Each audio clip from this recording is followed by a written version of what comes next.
Well, welcome back to another market update with me. As you probably see below, my name is Darren Langell, the CEO of Redline Real Estate Group, and I'm your host for our monthly sessions. Today, we're talking in depth about what I saw in March and how we're looking as we progress into the main selling season of April through June. With us capping out March now, we're also capping off Q1. From my experience, a lot of how our year tends and then trends to go does start to rear its head in what I call this early spring market, or the lead up to spring market, however you want to go about it. From my data-minded approach, I really start to pay close attention to how we're coming out of the gates, how we're coming out of, I would say, almost the starting blocks towards the summer. So let's get into it, shall we? When I make comments and I turn into my data analysis, what I'm looking for is not just the macro and the high-level figures, but it's the mini stories. But I'm going to leave that for a moment. I'm going to go into the high macro so that you can get some great context to what I'm going to talk about. And then I'll dive into those mini stories to show you the undertones, the underbelly of the market. So Dave, why don't you pull up graph one? Graph one is, there's a lot of stuff going on here, but I've tried to line it up very nicely for you. This is our total sales versus total inventory graph. From here, you'll see I created two lines and two arrows. And obviously, where we are is on the far right side, sales and then inventory below. What you will see is why I put that line there, the red line, is because where we sit, we're still showing across the last 15 years that year to date, we're still the slowest start that we've had. And I've been saying this year over year the last few years, but again, that's where we sit. But then if you go down to the bottom graph, you'll also see inventory is not the highest, but it's pretty darn close. There's only 1 year in the last 15 years that has had more inventory. So when we're looking at total sales and total inventory, you're seeing that, again, this would not be the market where you would expect a lot of appreciation, which we're not. So that's macro, that's high level. Let's flip over to graph 2 so I can show you kind of what that means around price growth. Here I just wanted to quickly point out that there's a lot of columns here, as you see all across this. This is all the different districts across the city. And what I'm here to kind of just point out is, in general, other than those three little bars that are popping up above the baseline, we're seeing everything's had some price adjustment downward. So that's just, as you entertain anything to do with real estate, it's just nice to see that where are the macro trends, and as you see, they change per area. But in essence, across the board, we are still seeing price growth declines as we relate it to last year. Now we'll go into graph 3 to give you some insight around this. This is where I said this is no joke here. That top arrow versus the bottom arrow is simply the benchmark sales price and how it's adjusted year over year. And there's a significant adjustment that you need to take into effect when you're going about pricing your home, or obviously if you're on the buy side and looking to take advantage of things. So we can't hide from it. So I'm not going to hide this graph, even though it doesn't seem like good news. But our savings grace is what I'm going to pull up for graph number 4, is the savings grace, and why I think and I believe that we're not going to see that level of adjustment going forward is that far right box that I've created right in between my hands. You can see it. Right there, the savings grace is the new listings to market is on the low end of the last 10 years. So that's great news. If we had seen it in an uptick of new listings now versus how we've seen it in the last, say, 8 or 9 years, we'd have much more pressure on the price. So that is the savings grace, is less people are looking to put their homes on the market, which doesn't push our inventory even higher, which in essence will keep our pricing hopefully a little bit more stable than we saw year over year last year. And finally, I'll pull up the 5th graph, and this is the months of supply. Now, months of supply is like how long will it take to turn over a community based on all the inventory that's in the community, in the area, versus how things are selling today. again, don't look at anything specific other than look at the difference. Look at the variety across the city. It really does change. So I just want you to be very in tune to the fact that your specific situation is going to be a lot different depending on every friend you meet out there or people you talk to at the water cooler. So just be mindful of that. All right, so that's the macro numbers. That's the macro graphs. And all this data is pulled from the Calgary Real Estate Board. So very thankful for that. But let's dive into those micro stories that I talked about. When I consider this, I'm really trying to figure out is underneath all those macro stories, is there something else going on? And when we think about it, we're trying to kind of compare it to last year because that's the most recent part of our memory. And when I look from February to March in 2018, and then I look at February to March in 2019, that's given me this little micro trend that's different.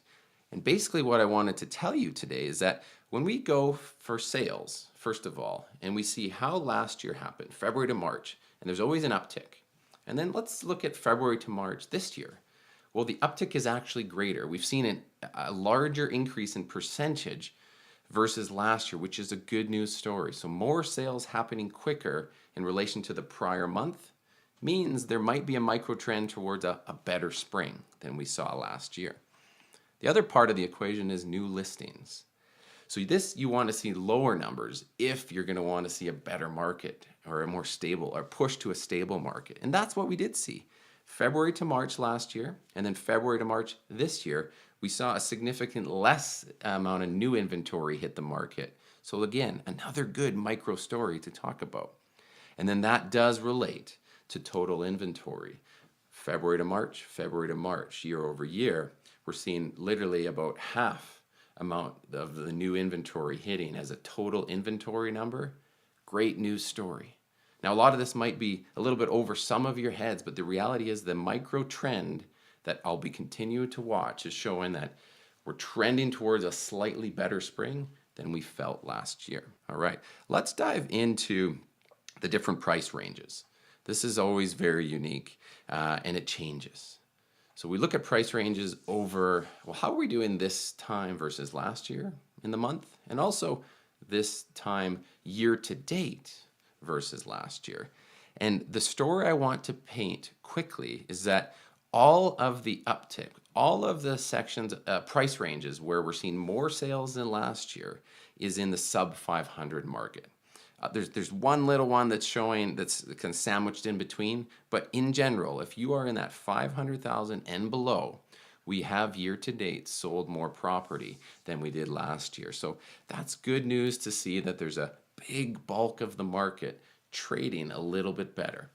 The stuff in the higher price ranges, 6 all the way up, unfortunately has seen almost a complete opposite. It has slowed down significantly into that 25 to 30% less sales year to date in ranges 500 all the way, if I look down my graph that I built, all the way up into the luxury price points. We are seeing significant less sales in those price brackets than in the 500,000 and below. So be very mindful of that as you're going through whatever it is you're going through. Let's roll over to some of the hottest market segments, and hottest markets, hottest districts. And when I look at this, again, I could get really down into the details around the prices, but what I want to point out is if I look at sales to new listings, right? Total sales happening to the new listings coming on the market. The higher that ratio, the stronger the market. And February, we had a big change. It got, a little bit slower. Got a little bit better than January.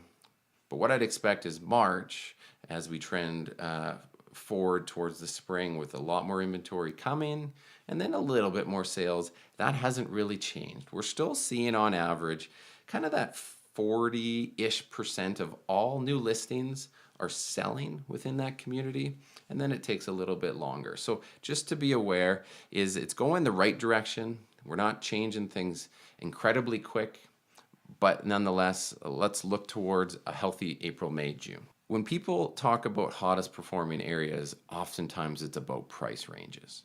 So what are we doing in the detached apartment, the semi, and the row? Well, I'm here to tell you the detached market year over year is still showing about a 5% decline on its prices. The apartment segment's about 2.5.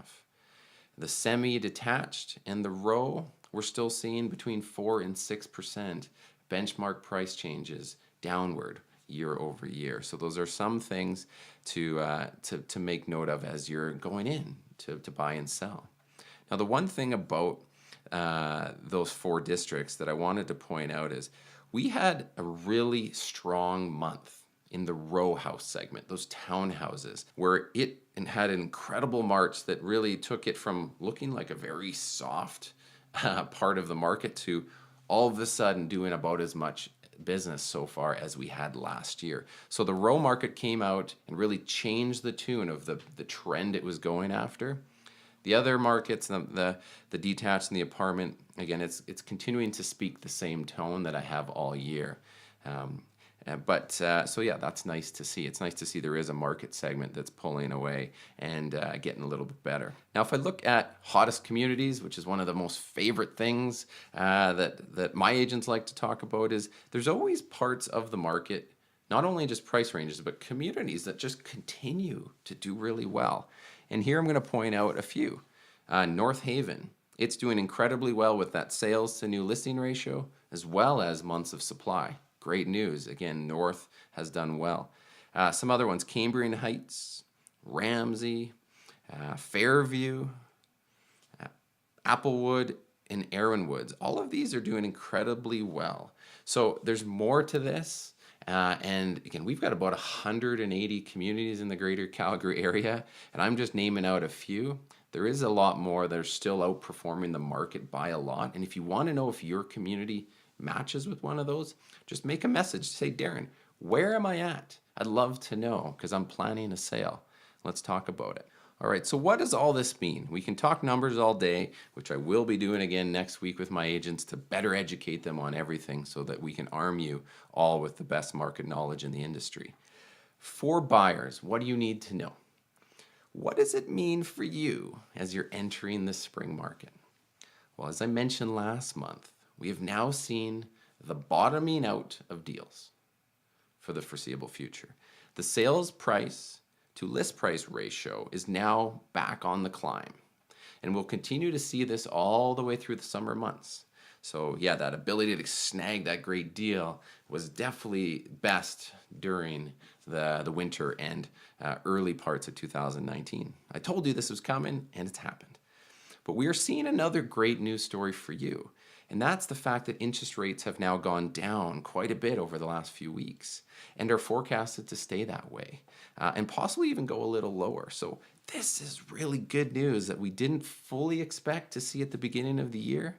So go out, take advantage of that and that overall high inventory that we have today. Now for sellers, despite the spring market continuing to hit us, we're continuing to see days on market slip away. So keep your pencils sharp and ensure that your home is really highly competitive as that inventory is going to continue to climb for the next few months. We are 25% longer days on market than we were at this time last year. And still, we're just under 1% lower in terms of sales to listing price ratio. But the good news is we're seeing, because we do a ton of online marketing, online activity across the city is climbing significantly right now. That means buyers are coming out. Showing counts are rising and the open house traffic too. So position yourself really well so that you're in the best position to achieve that positive sale price and outcome. This is the best chance you've had over the last, say, 9 months. So be positioned to capture those buyers. For everybody else, for everybody not looking to buy and sell right now, we're in Q2. This is where the rubber really meets the road for us on an annual basis. The sales uptick that occurs April through June greatly determines how the balance of the year will look and how we're set up into the fall months. My gut, this isn't data. My gut tells me that Calgary's economic region will continue on its trend to keep new inventory lower than we've seen in the last few years, which will set us up much better for fall and winter. I'm hopeful year-over-year sales prices won't be as affected as we saw last year. Now, with that election around the corner and a chance the province gets what they're looking for as a whole, it could be just what's needed to provide this positive and maybe hopeful story for years to come. Well, everybody, that's what I got. That's Q1 is now in the bag, and now you have all of the information, and maybe more than you ever even wanted. I hope you found it extremely informative and allowed you to learn some things that are behind the headlines you're reading. And as always, real estate is hyper local, and the variety of market stories that exist between the price ranges and those property types and the areas and the surrounding areas it's always best to consult your favorite Redline agent, should I say. So thanks for tuning in. I'd love any feedback you have, anything you want to hear, or if there's something that I didn't hit on, please send us a message directly. Thanks again for your attention. Till next time.